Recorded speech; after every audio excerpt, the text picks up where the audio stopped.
Charlie Kirk wasn't assassinated, he was sacrificed.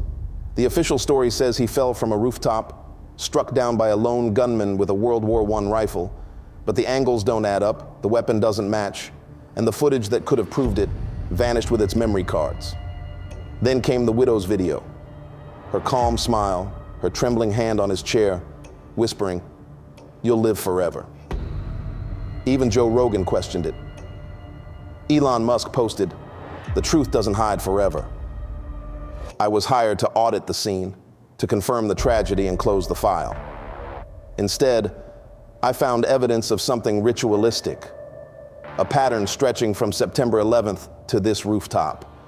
And by the time I understood what it meant, it was already too late to turn back. What happened to Charlie Kirk wasn't murder, it was a message.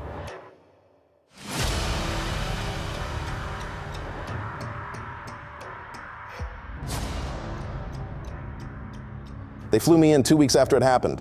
No press, no headline, just a quiet contract from an internal security firm tied to Turning Point. Third-party audit of emergency protocols. They never said the name, didn't need to. I was already watching the footage before they reached out. The air in Utah was dry when I arrived, too quiet for a place where someone had just been murdered in front of a crowd. My contact was a guy named Kyle, late 30s, corporate polite, the kind of guy who speaks in phrases like our risk tolerance index. He handed me a clipboard and a temporary badge. Neither had a name. "Stick to the checklist," he said. "We're just doing this for insurance." I nodded. Didn't mention the photos I'd already saved offline. The ones that didn't match the official timeline. The ones that showed a rooftop window, cracked open behind Charlie Kirk, that no one in the report even acknowledged. From that window to the ground was a 14-foot drop. The rifle was allegedly fired from that height. A World War I bolt-action relic with no serial number. But in the leaked images, it looked like a modern .30-06 with a composite stock and military scope. Clean, new, too clean. You don't bring a museum piece to a ritual unless the ritual is fake. The rooftop was still cordoned off with yellow tape, even though the cameras were already gone. Not just turned off, removed. The mounts were still bolted to the wall, but the memory cards had vanished. Firmware failure was the official excuse, but cameras don't fail in sync. People do. I took the service stairs instead of the elevator. Fewer eyes, fewer lies. At the top, I found the door unlocked. A cheap aluminum latch barely hanging on. A roof like that gives you sight lines in 3 directions. You could see the podium. You could see the perimeter. And if you turned your head just enough, you could see the widow's private tent, the one that was zipped shut for most of the event until the shot rang out. And yet somehow, no footage from any angle. Just a blurry photo released to the media showing a 22-year-old suspect crouched near the air ducts, holding what looked like a scoped rifle. The story was that he fired, disassembled the weapon, and jumped off the roof, all in under 60 seconds. I've seen professional operators take 10 minutes to do that cleanly, and they don't leave footprints that vanish halfway across a gravel rooftop. I crouched where the suspect was said to have been. The sun was behind me, the podium below. My shadow fell over the very spot where Charlie Kirk had been standing. That's when I noticed the cracked window. Just behind me, recessed in the rooftop structure, a narrow window someone had forgotten to log. No camera facing it, no mention of it in the blueprint I was handed. But the glass was smeared, like someone had pressed their face against it in a rush. I climbed onto the ledge and peered inside. Nothing. Just a dark, empty room with a single folding chair. And on the floor, directly beneath the window, a discarded lanyard. No badge, just a red triangle symbol burned into the plastic. I'd seen it before, back in DC, during a capital threat assessment briefing. They said it was a prank, a rogue logo used by conspiracy trolls online. But it wasn't a prank when it showed up here. Not when the same triangle was carved into the rifle stock they pulled from the scene. Not when I found it again, scratched faintly into the podium railing where Charlie took his final step. That was when I started hearing about him. The old man, the one who screamed, "I did it! I did it!" right after the shot, before stripping down and vanishing into the crowd. They said he was arrested later, said he had been at the Boston bombing at 9/11, a known serial attention seeker. The media barely covered it. One article, then nothing. But when I asked Kyle about him, he looked like I'd punched him in the stomach. "You're not here for that," he said. Then he walked off. I finished the checklist, took the photos I needed, stashed the lanyard in a sealed evidence bag I brought myself. And by the time I walked off the rooftop, the sun was starting to dip low over the event stage. That's when I noticed the woman. She was sitting alone in the widow's tent, hair pinned tight, eyes hidden behind gold aviators. But I recognized her from the funeral live stream, Elena Kirk. She didn't move, just sat there, still as glass, watching me. Then just before I turned away, she lifted her hand and waved. I wasn't supposed to talk to her, that was clear from the moment I got the assignment. Internal contacts only, no personal interviews, no media engagement, and absolutely no interaction with the widow, which made it all the more strange when Elena Kirk requested a one-on-one. It came through a burner line I didn't recognize, no caller ID, just a clipped voice saying, "The widow would like to see you. Private office, 4 o'clock sharp." I don't know what possessed me to say yes. Maybe I wanted answers. Maybe I wanted to see her eyes in person. Maybe I was already part of something I couldn't walk away from. Her office sat on the 3rd floor of a nondescript admin building. Unlabeled door, blacked out windows. There was no nameplate, no security guard, just a single word etched on frosted glass in serif gold: perpetuity. She opened the door before I could knock. Her appearance was surgical.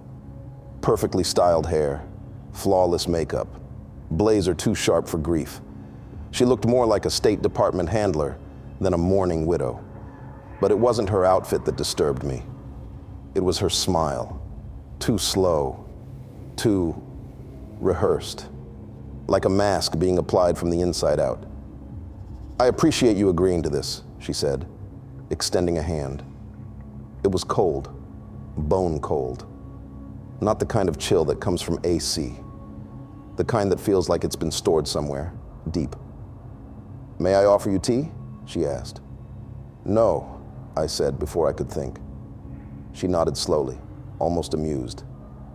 "I've been reviewing the footage," she continued, "or rather, the lack of it. Funny, how blind we've become, surrounded by lenses." I didn't respond. She walked over to her desk and tapped on a sleek, unmarked tablet. A video flickered onto a large monitor behind her. Security footage, but not from the rooftop, from inside her tent. I saw her, moments after the shot. Everyone outside was panicking, running, ducking, but inside the tent, Erica was perfectly still, calm, breathing through her nose like she was meditating. Then she stood, approached the entrance, and stopped. She turned to face the camera directly and smiled, not in shock, not in confusion, but as if she knew the camera was there, as if she had been waiting for it. "I don't remember doing that," she said softly, her eyes still fixed on the screen. "But I've watched it hundreds of times. And every time, I smile exactly the same." She turned to face me. "Do you think people can be programmed?" she asked. I kept my posture neutral. "Trauma can create loops, psychological protection." She nodded. "Of course. That's the rational answer." She paused. Then, "Do you believe in rituals?" I didn't answer. She stepped closer. "When Charlie died, they sent me a letter. From Tel Aviv. No sender. Just coordinates. I opened it, and inside was a single phrase. He made the wrong turn." I felt the blood drain from my face. I'd seen that phrase before, on the rooftop window, scribbled on a piece of receipt paper. She smiled wider now. Something behind her eyes moved, like curtains parting in a house with no one home. "I've been having dreams," she whispered. Her voice dropped an octave, almost trance-like. Same one. I'm on stage, not giving a speech, singing. But the mic doesn't work, and I'm not dressed like myself. I'm in someone else's body. There's a man in the front row holding a red triangle in his mouth, just chewing it, over and over. She blinked. And then Charlie walks out with no face. I stood to leave. Something inside me said this wasn't a conversation anymore. But before I could move, she stepped between me and the door. Her perfume smelled like burnt paper.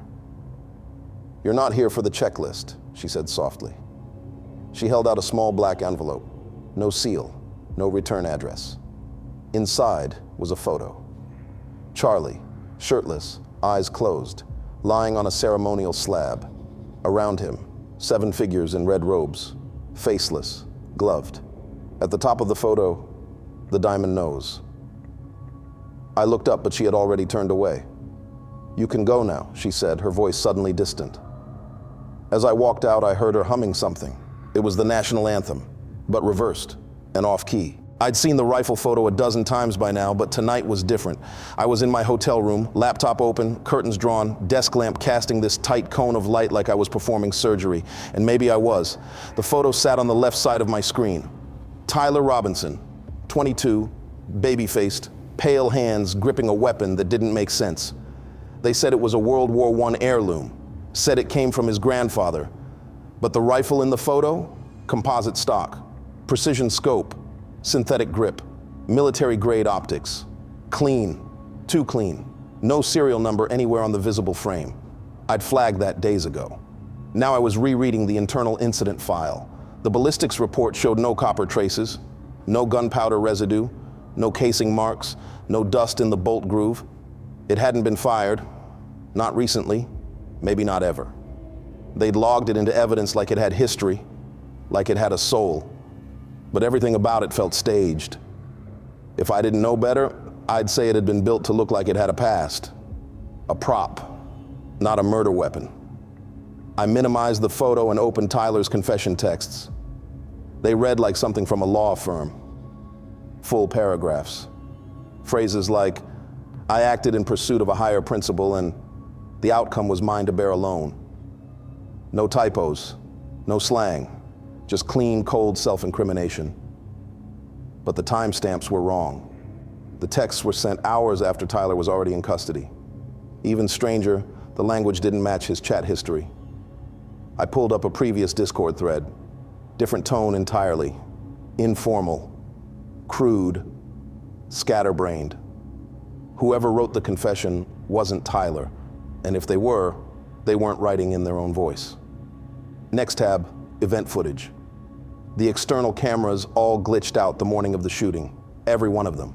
Some blamed firmware updates, others said power cycling, but I'd worked enough liability cases to know you don't lose all cameras at once unless someone wants them lost. One clip survived, a live stream from an attendee's phone. It captured the moment the shot rang out, followed by chaos, then this strange voice shouting, "I did it! I did it!" and an old man stripping off his pants. Weird, but not illegal. At least, that's what I thought until I matched his face to an old 9/11 video, then to footage from the Boston Marathon. Vegas always in the background, always unacknowledged, always in the same coat, and never aging. I laid the frames side by side earlier that afternoon. Same man, 20 years apart, no wrinkles, same walk, same posture. It was like watching a shadow follow history. I pushed that thought away. I'm not a conspiracy theorist. I was hired to assess post-incident compliance, not uncover government ghosts. But the deeper I went, the less sense anything made. One more tab, the trajectory model. I'd built it myself using the forensic angles from the case file. The official report said the shot came from the roof, but the bullet's entry angle didn't match that position. Not even close. The only clear line of sight was lower. I traced the shot across a 3D model. It lined up with one specific location, the side entrance of a private tent, 10 feet from the stage. The one reserved for Charlie Kirk. My eyes locked on the cursor, floating just above her seat. I leaned back in the chair. The lamp buzzed softly. My coffee had gone cold. I thought back to the footage. Everyone in the crowd screamed, ducked, ran, but not her. She didn't flinch. She didn't blink. She just sat there, hands folded, back straight, and smiled. I pulled up one last image, her, sitting in that same tent right after the shot, hair perfect, face blank, a subtle upward curl at the corner of her mouth. Not grief, not shock, something else, something waiting. I checked the time, 2:17 a.m., closed all tabs, saved nothing. The room felt colder. The documents didn't answer the question. The case file never mentioned it. The media didn't ask. But it was the only thing that mattered now. Where was Erica Kirk during the shooting? I had to see her again. Not for closure, not for clarity. I just needed to look her in the face when I asked the question no one else seemed willing to say out loud. Where was Erica Kirk during the shooting? I submitted a formal request to follow up on the trauma protocol records, framed it as a post-event compliance check. Within an hour, I got a one-line reply with GPS coordinates and a single word: alignment. No greeting, no signature. Inside, silence. No receptionist, no ambient music, just white walls and buzzing fluorescent light. I walked past 4 empty conference rooms and followed the only hallway. No windows, no clocks, no signage. The farther I walked, the longer the hall seemed to stretch. Each step felt like it took more effort than the last. At the end, a single open door. Erica sat behind a massive wooden desk like she'd been there for hours. Hair pulled back, no jewelry, just a white blouse buttoned too perfectly. Her smile greeted me before her voice did. I was wondering when you'd come, she said. I stayed standing. The air felt stale. The room had no mirrors, no vents, just 4 walls, her desk, and 6 monitors mounted behind her, each looping different footage of Charlie's last speech. Slowed down, frame by frame, almost like they were waiting for something to happen. You said you wanted to follow up on the report, she said, but I think you already know the numbers don't matter. I nodded once. Where were you sitting during the shot? She didn't blink. Where I was supposed to be. I pointed to the diagram I had folded in my jacket. The shot came from your line of sight. She tilted her head. Do you think I fired it? No, I said. I think you didn't move. And I think that matters more. She leaned back, eyes flicking to one of the monitors. People love cause and effect. But what happens when the effect is older than the cause? She clicked a remote. Charlie's paused frame flickered on screen. His mouth opened mid-sentence. His jawline cast a shadow. But there was something else. A second outline, like a mask layered under his skin. Look closely, she said. That isn't his. I stared. The shadow moved a beat before his lips did, like something was inside him, speaking first. I don't understand, I said. She smiled wider. You wouldn't. You're still thinking like them. She removed her earrings. Behind each lobe, I saw it. A triangle-shaped scar, edges faintly raised, like something had been pressed into her skin. Then she unbuttoned her collar. Her skin shimmered faintly, iridescent, scaled, not tattooed, not makeup, scaled. I stepped back. Do I look better this way? She asked. More human? Her voice had changed, not in tone, but in age, like it was speaking from a memory older than her body. She pressed a button on her desk. A separate monitor played footage I hadn't seen. Not Charlie, not Turning Point. September 11th. Sandy Hook, Vegas. In each scene, her, or someone that looked exactly like her. Same posture, same face, always smiling, always untouched. You show up at all of them, I whispered. She nodded. We don't show up. You do. Tragedy is just your way of seeing us. I tried to leave. The hallway behind me had changed. It was longer, or maybe looping. The exit wasn't visible. I looked to the wall for a reflection. There was none.